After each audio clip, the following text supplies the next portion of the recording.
Երեխան ունի անհասության ռետինոպաթիա, երկրորդ գոտի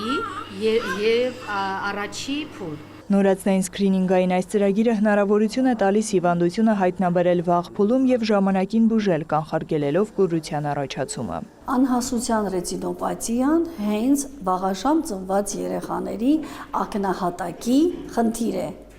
Ակնահատակում անոթային փոփոխություններ են զարգանում, թեր զարգացած, թեր անոթավորված ցանցենի է, որտեղ որոշ տոկոս դեպքերում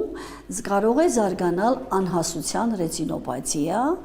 ընդ որում դրանց մի մասն էլ կարող է շարունակել ակնահատակի զարգացման process-ը ինքնուրույն գնա դեպի առողջացում,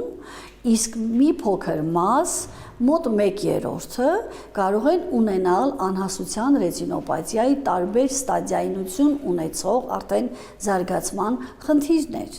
Հղիության 25-ից 26-րդ շաբաթում ծնված նորածինները հետազոտվում են ծննդից 4-ից 6 շաբաթ անց, իսկ 31-րդ շաբաթում ծնվածները 1 շաբաթվա ընթացքում։ Խնդիրը վերացվում է ներակնային սրսկմամբ անհրաժեշտության դեպքում նաև լազերային միջամտությամբ, որը կատարվում է մանկական կուրության կանխարգելման գերազանցության կենտրոնում։ Ծնված երեխաների 2/3-ի մոտ շարունակվում է անհասության ռետինոպաթիայի խնդիրը,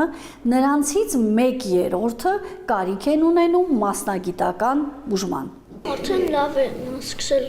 տեսնել, կարդում եմ գրքեր և սիրում եմ նկարել։ 10-ամյա Ռոմանի մոտ անհասության ռետինոպաթիա էր ախտորոշվել հենց սկրինինգային այս ծրագրի շնորհիվ։ Բուժման մի քանի փուլից հետո երեխան երկարաժամկետ բացակայել էր երկրից։ Բուժումը ընդհատվել էր, իսկ վերադառնալուց հետո 2 աչքում էլ բարդություններ էին եղել։ 2 բարեհաջող վիրահատություն է կատարվել։ 1 աչքի դեպքում լուրջ խնդիրներ կային։ Ակնկալիքները շատ քիչ էին այդ աչքից, որովհետև շատ հին, ցանցադանտի, շատ ծանր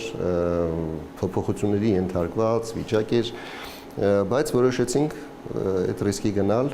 եւ բարեբախտաբար հիմա ունենք բարձր տեսողություն համ ձախ եւ համ աչքում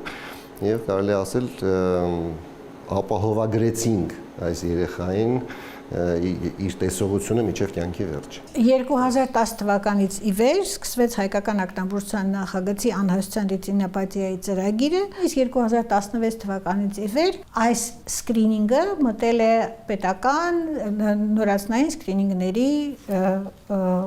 ցանկում եւ իրականացվում է պետության կողմից։ Հայկական ակնաբուժության նախագիծը շարունակում է համագործակցել թե բազմաթիվ հիվանդանոցների հետ, թե առողջապահության նախարարության հետ հնարավորինս աջակցելու այս ծրագրի շարունակականությանը, հաշվի առնելով իր խիստ կարևորությունը